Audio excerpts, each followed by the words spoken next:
Welcome to Nurture KC News, a regular podcast of Nurture KC, which is an organization dedicated to reducing maternal and infant mortality in Kansas City. My name is Tracy Russell, and I serve as the CEO of Nurture KC. So I'm excited to have Brenda, Bandy, and Brian Huston join me today as part of the Paid Leave for Working Kansans Coalition.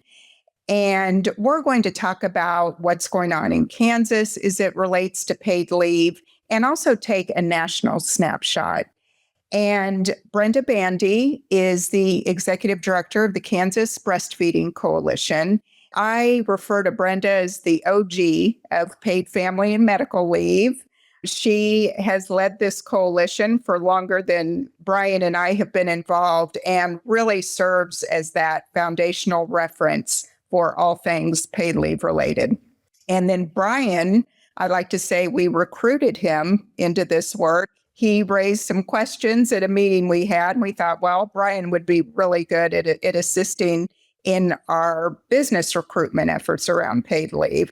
Brian is with Outright HR. So with that, I want to briefly lay the foundation of paid leave, and then we're going to get into some Q&A here with my guests today. So from Nurture KC's perspective, our original interest and involvement in paid family and medical leave was from the parental perspective. We know that there are substantial benefits to paid parental leave for employees, ranging from reducing postpartum depression for new mothers to increasing parent-child bonding during those critical and formative first days of a child's life. We've even seen lower instances of child abuse occur in states that actually have paid parental leave. There's also more uptake of breastfeeding and just more attention given to child development during that time that really sets those families on a trajectory going forward. So that's how Nurture KC came to this issue, but certainly paid leave covers more than just parental leave. And so, Brenda, can you talk a little bit about the effort in Kansas and the other circumstances that would be eligible for paid leave? Yeah, great question. We've been talking about this for years here in Kansas. So just to kind of get that background, there are many organizations that have been involved in this effort and kind of studying what other states have been doing and how Kansas could benefit from this. But you're right. A lot of people, when we say paid leave, the first thing they think of is the birth of a baby, right? This is about maternity or paternity leave, but it is so much more than that. It is not only the birth and bonding of a new baby, but also adoption and foster care and the ability to take time away from work to care for other family members, parents, grandparents, maybe even siblings, spouses. So caring for family in a broader sense than just a new baby. And then one thing that surprised me when I started researching this is that most claims in states with a paid leave program have been for the individual's own medical needs. So when you have a medical need that goes beyond just normal sick days, beyond a sniffle or cold or a flu, and you need more time off work for something maybe that's more dire, a cancer diagnosis, for example, that requires extended time away, this would cover that as well. And then some states have added, in addition to these three things, caregiving, bonding leave, and an individual's own leave for medical needs, military family members needs to step away. And I know that here in Kansas, I happen to be right next door to Fort Riley. This is a reality for family members when their spouse is going to be deployed. They need some additional time off to take care of maybe financial arrangements or take time to see other extended family. So medical leave for the family member would be covered. And some states have also covered safe leave as well in the case of domestic violence. So those are some of the examples. So this really would be all-encompassing, a comprehensive approach to leave, because let's face it, we all face certain circumstances at a point in our life. And it would be nice to see this culture change where we recognize that being a worker is just one facet of our lives. So, Brenda, let's talk about this from kind of 20,000 feet before we get into the specific mechanics of what paid leave might look like. Kansas is certainly not the first state to begin looking at this issue. We do have benefit of other states that, in fact, have gone ahead and adopted paid leave. Can you talk about what's happening in other states and also at a federal level, Sure. what has happened as well? Yeah. Well, on the federal level, not much. If the federal level were to pass, then we wouldn't have state level efforts. But I can tell you that every year, I believe for 10 or 15 years, there has been a federal paid leave bill introduced just to continue the conversation about what this could look like on the federal level. But that has, for a variety of reasons, not gotten a lot of traction. So the states have taken this up. And as you said, there are 13 states in the District of Columbia that have passed state level programs, California being the first. And then the most recent, I believe it's either going to be Maine or Minnesota that just implemented theirs the most recent. But a neighbor of ours, Colorado, has been doing it now for, I believe, 2 years that they've been paying out benefits. And honestly, we think that Colorado program is very promising. We've heard from employers in Kansas, and sorry, Brian, I'm maybe stealing your thunder, that the Colorado model is working pretty well. And then other states that haven't passed paid leave are doing a more incremental approach instead of this comprehensive coverage that I just described. They are starting kind of piloting it with, say, state employees or school district staff and carving out subsets of employees, public workers, for example.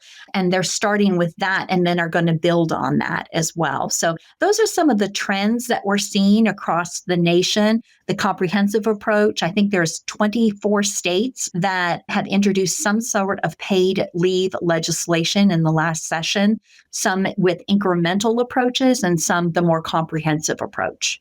Okay. And even here in Kansas, for state employees, via executive order, they do have access to paid parental leave specifically. So I would say Kansas has been a bit ahead of the curve on that, as we're seeing more and more states certainly address the governmental employee issue that you raised. And that's really across the country. So while I would say Minnesota is currently the only Midwestern state to take on comprehensive, there's definitely a trend toward this and just a recognition that we need to adapt to 21st century demands. Absolutely. And we're really hearing that, as more and more states do this, we might become an outlier. And as you all know, one of the leftover effects of the pandemic is so many people work remote. And if you can choose what state you're going to work in, you're probably going to live in a state that has something like paid leave if you have choices. And so we want Kansas to be the state of choice when it comes to where workers want to live. And this would definitely put us in the running with other states. Pennsylvania is also very close to passing paid leave in Pennsylvania. And that's a state that is, kind of purple in its politics. So this is a growing trend. Well, the joke is often that we're Kansas and we like to be 25th. So we're approaching that. And I think it's time to see some action on this front.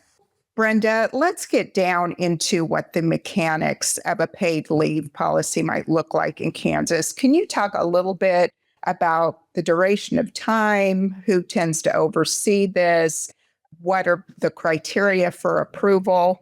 Yeah, the details matter. And I think we counted up in our research for this, there's like 17 different details that you can kind of tweak and adjust. And every state is just a little bit different. So I'm going to share with you some numbers, but just be sure that when you hear this, that you understand that these numbers are kind of averages, what most states have done, and Kansas can certainly adjust these numbers to make it a Kansas version of a paid leave. So most states have enacted 12 weeks of paid leave. So an employee would have access to 12 weeks This is probably sounding really familiar because it's what FMLA, most of us are familiar with that FMLA benefit of 12 weeks. That's why most states have gone with a 12-week. It's kind of a paid version of FMLA. Same sort of situations that would be eligible. Like we said, it could be your own medical needs, family members' needs,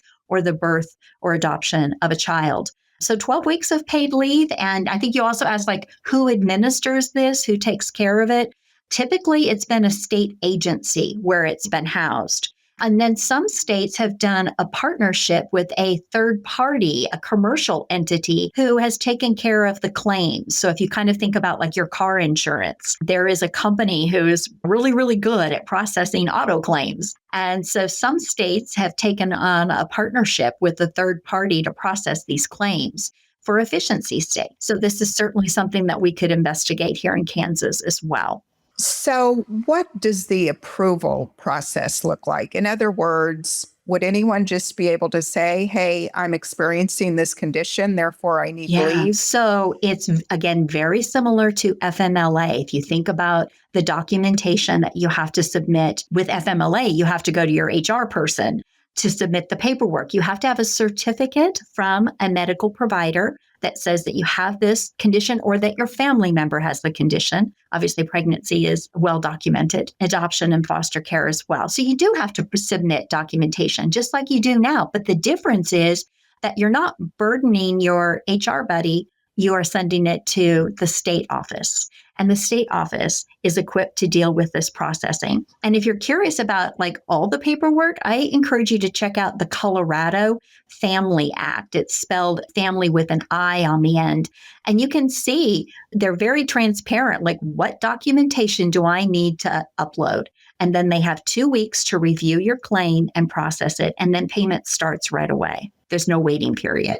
And then let's go back to what you mentioned about the federal law, the FMLA. So would someone be able to go out on FMLA and then go out on paid family leave? No, these two things in every state run at the same time.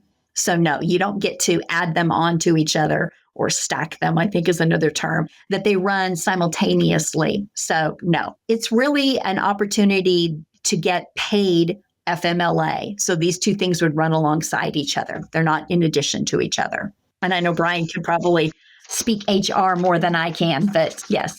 Yes. Thanks, Brenda. And speaking of Brian, let's get to the business case for this, Brian.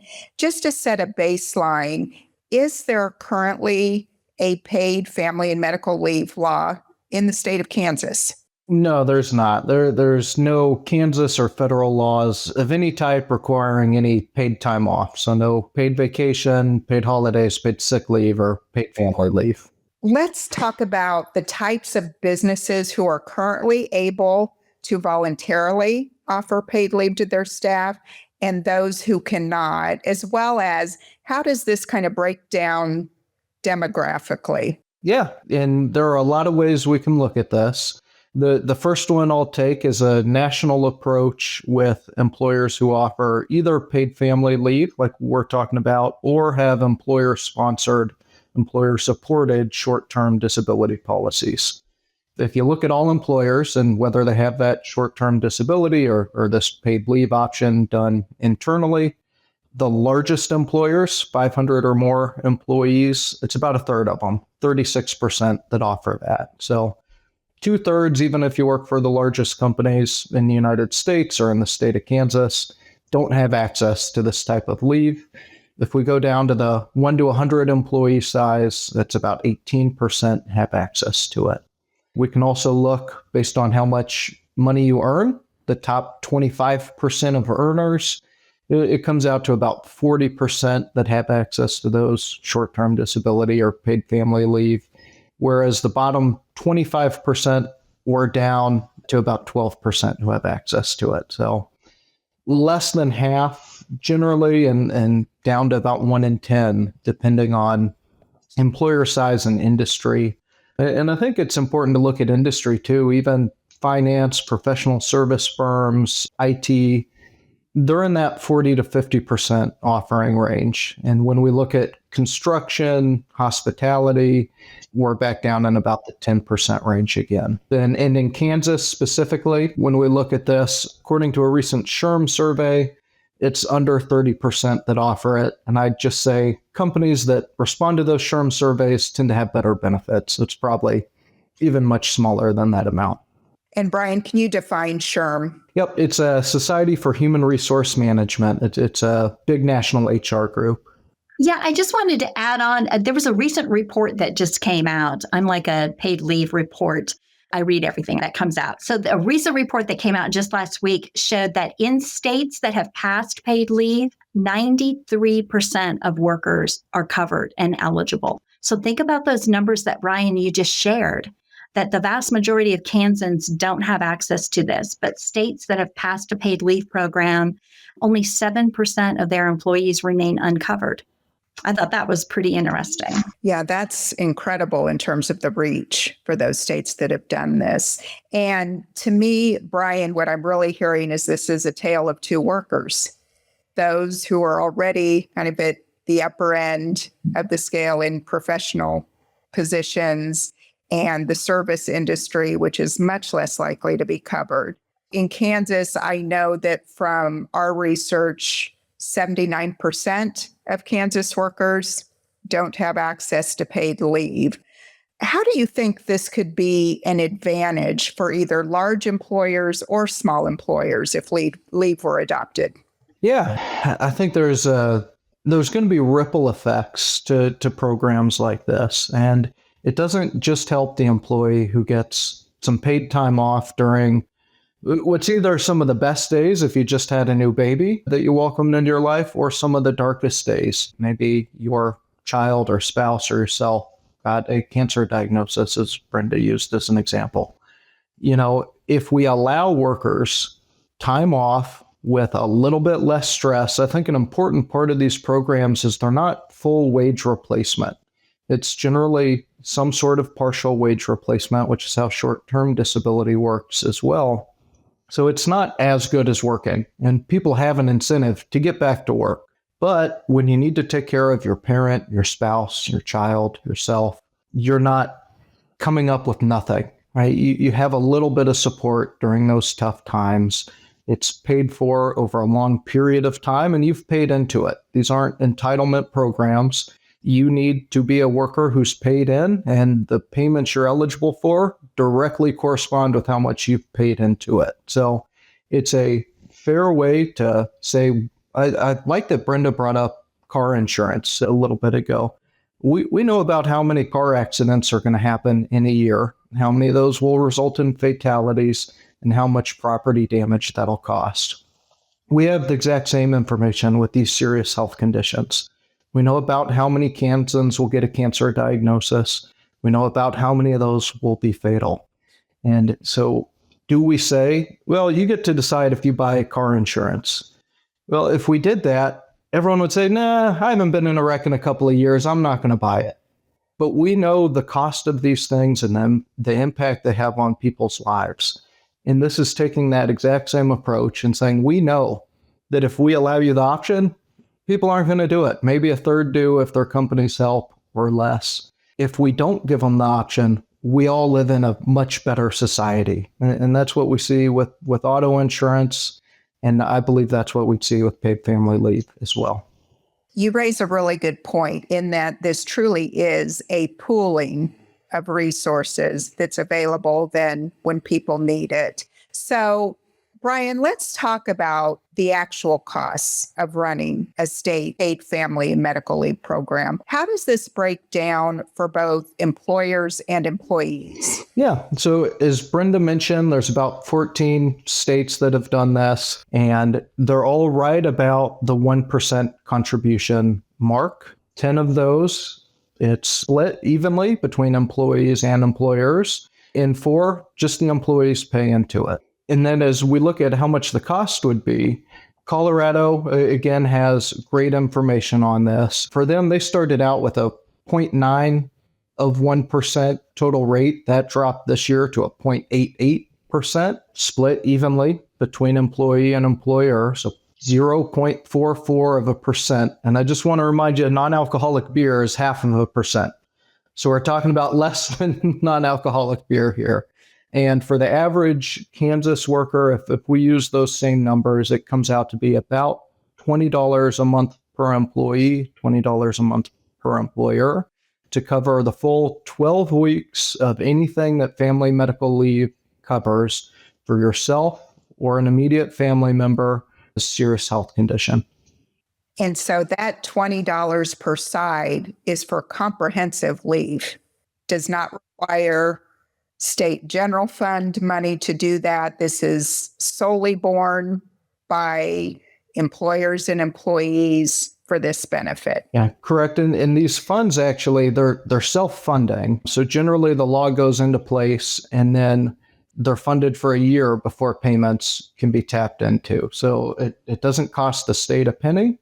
And then that's where, like, Colorado can lower the rate because we saw it's not actually being used as much as we allocate it for. And I'll just say that about $20 a month number, we use an average Kansas weekly wage earner of $56,420 a year to come to that. And there are generally caps as well. So if you earn over $150,000, this falls off, and a lot of other nuances that we could probably get into. Okay, very good. Brenda, did you want to chime in on this? I did. I wanted to mention something that we don't often get a time to talk about, and that's how those employers that Brian talked about earlier that are already doing this, that like 23%, usually the bigger employers, they get to keep, if they choose to, they get to keep doing what they're doing, and they would be exempt from the payroll contribution. So if you're an employer and you're already doing this, great, keep doing what you're doing. The other thing is the really, really small employers. Most states have exempt them from paying the employer contribution, recognizing for the small employers, this might be difficult, but their employees pay their portion and are still covered. So it's a great equalizer where small businesses are now able to compete and offer paid leave for their employees that they could never have done in any other situation. No, I think that's a great point. And when you look at even the benefit for large employees, we've seen in other states where large employees didn't initially join the pool, they continued to offer their own plans independently. But seeing how cost effective it was and not having to deal with the administrative hassle of having their own plan, they ultimately came on board too. And I think one of the things we haven't addressed as much is just this notion of attrition. If somebody has a circumstance where they need to take off, if they don't have access to leave, that may force them out of their position, meaning employers have to bear the cost of rehiring and retraining. And so I think from that perspective and an economic development point of view, this could be helpful across the board for employers. Yeah, I was going to add on to that it could help the state with unemployment claims as well. Because if I have job protection while I'm taking care of my family member, then I get back to work and I'm a contributing member of society. Taxes are being collected on me, as opposed to, well, I lost my job because I took care of this family member. Now it might be a couple months before I re-enter the workforce, and they are potentially joining these other state programs. So when I talked about ripple effects earlier, I think from child care and elder care, unemployment, there are a lot of other state programs that could have great benefits from a program like this going into place. And that's where I was going to mention that ripple effect also, Brian, just to kind of add on to your list, is the fact that when an employee has to quit their work, they've lost access to their health care because most employees get health care through their employer. So when you've disconnected someone from their own health care, then you see an increase in, ER utilizations. You also see an uptick in other social service programs. So in states that have enacted paid leave, they actually saw a reduction in TANF, the food snaps, the cash assistance programs, because employees were able to stay connected to their health care and had this wage replacement, so they didn't have to become reliant on public assistance. Yeah, and I think the benefit to the state and just that societal benefit is very significant. And we don't often cover that. So I think it's important that you've both raised that issue. So I want to switch gears just a little bit to bring everyone up to speed on what our efforts have been in Kansas so far. And then we'll get into some last thoughts as we wrap up. So last year, our coalition had the opportunity to present at an informational hearing in a Senate committee on paid family and medical leave. And it's been really important to us that we just educate and inform decision makers on what this would be, because this is an incredibly significant policy for Kansas. And so we didn't go in with a bill introduction. It's more, here's the concept, here's why we want to do this, here's what the data indicates. This year, we're doing that same type of work, but on the House side. So again, we have the opportunity to present before committee and really build that support going forward next year. There are a number of groups involved in our Paid Leave for Working Kansans Coalition. In addition to the three of us on this call, we also have Thrive, we have the American Heart Association, Kansas Birth Equity Network, Head Start, the Kansas Birth Justice Society, to name a few, and several other in the broader coalition, but that kind of composes the decision makers within our coalition. And so these are groups that approach this from a different perspective, and we know that there's a need for this, and we will continue to speak with one voice going forward. Okay, so I want to get into what I call the lightning round of questions, just to cover some of the things that we may not have previously. So, Brenda, I'm going to start with you. What is the potential impact on childcare if paid family leave were adopted? I can think of two, and had time I could think of more. But the first one I think is most obvious, and that is that it relieves the stress on the limited number of infant slots available. We know that there are very few. There are some areas that have none. And so this would relieve the pressure by having infants being home with their parents for the first 12 weeks. The second thing may not be as obvious, and that is that when a 12-week-old baby goes to childcare, they are better able to adapt to a group setting. Their parents are more rested. They're just able to get out the door easier. So childcare providers, I personally have heard stories from directors that have said, that 3 and 4 month old that comes to care is really an easier adjustment than the 5 or 6 week old that comes into care. Excellent points. And, we talk a lot about affordability right now. And when you look at those first months of a child's life, those are also some of the most expensive months if they are put into childcare right away.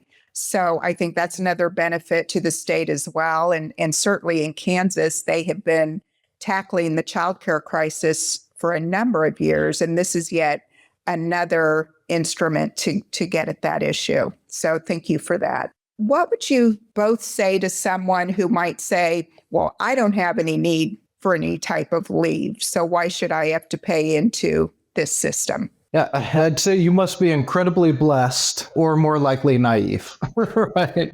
Because again, we've mentioned cancer a little bit. American Cancer Society says we all have about a 40% chance of getting cancer at some point in our life. Well, if you have one or two close family members, that makes just that one type of disease pretty likely. And then you look at having kids, taking care of parents, taking care of, again, your spouse or your child. It's more a matter of when. We're all human.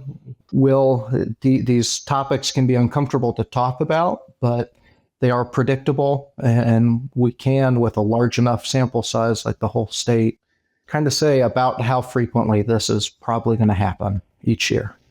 Yes, I think it certainly will affect most of us at one point or another. I know I'll say that just my flippant answer to that question is my kids don't think they need car insurance either. So, there's that. Exactly. You don't need it till you do, right? So this is an issue that's come up quite a bit.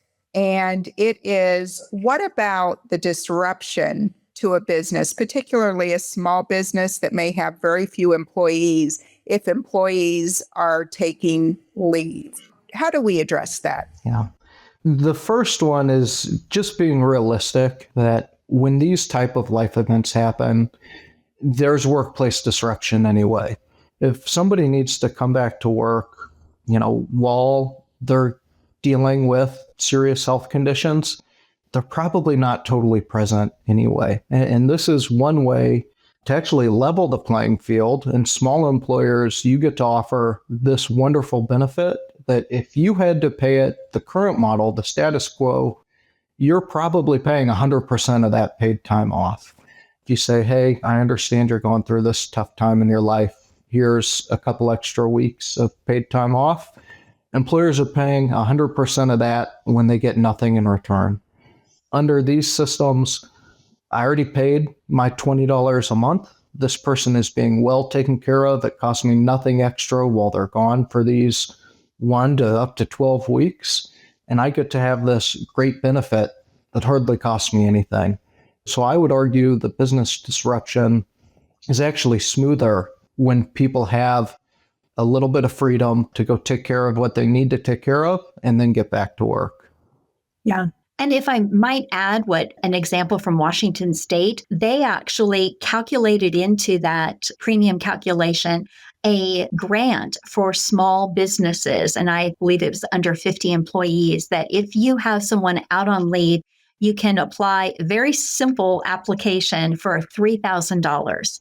And this $3,000 you can use for any costs associated with their being away from work. So maybe you need to pay other employees for overtime, or you need to hire a temp worker, or give them a bonus or something to that effect. You have $3,000 that you can use as you see fit when you have an employee gone. Very cool. And I think one of the exciting things about in Kansas that we have a blank canvas, and we can address any of these concerns however the legislature sees best fit. So I think there are a lot of creative ways to tackle those type of problems. Right. And I think it discounts the impact that businesses are already undergoing. If an employee has to be absent, they may do that anyway without benefit of paid leave and have to give up their position. So it doesn't really address disruption under our current system. Okay, so as we wrap here, Brenda, I'm going to start with you. Can you just give me a 2-word descriptor for what you think paid family and medical leave would mean for Kansas families? Life-saving. And I know that's dramatic, but we haven't talked about the decreased maternal mortality and infant mortality that goes with this. So this is going to be life-saving for some families. Yeah, and I don't think that's hyperbole at all when these are the life and death issues that we're talking about. Brian, how about you? I'm going to use my law degree a little bit here and use 2 words, but for a total of 3 words, and that's Kansans helping Kansans. Yeah, it really speaks to the collective impact that this type of policy would have on all of us living here, and that we are in it together. I think for me, my descriptor would be family friendly. As we constantly talk about how we might elevate and help families in this state, to me, this is absolutely one of the most impactful, tangible benefits that we could put in place that would have a real life impact on every Kansan. So, well, do either of you have some final thoughts that you want to put out there before we finish here? Brenda, I'll start with you. A plug too, if you're listening to this and you are intrigued about this, please join the Paid Leave for Working Kansans Coalition. I know Tracy will include how to do that. The website is paidleaveks.org. And so we encourage you to join us. Great. And that is open for individuals, for organizations, for businesses. So please join us. The more the merrier. We'd love to have you. And Brian, how about you? Yeah, likewise. Since I'm the business organizer, I was going to say we especially want to hear business voices as we develop these policies. So we want the chamber and small and large businesses to all be proponents of this. And we believe there are fiscally responsible, kind of common sense ways to do this that are pro-business, pro-family, and just great for the state. Yes, and I would echo that by saying we also would welcome anyone's personal story as it relates to their own experience, either getting to have paid leave or what it costs not to have it for you and your family. I feel like those personal stories often carry the most impact and really make this issue alive for a lot of people. So with that, we're going to wrap today. I want to thank both Brenda and Brian for joining me, and stay tuned for our next edition of Nurture KC News. Thanks, everyone. Thanks for having us. Thank you. Thank you. All right. That was great, you guys. Thanks. Thanks, Tracy.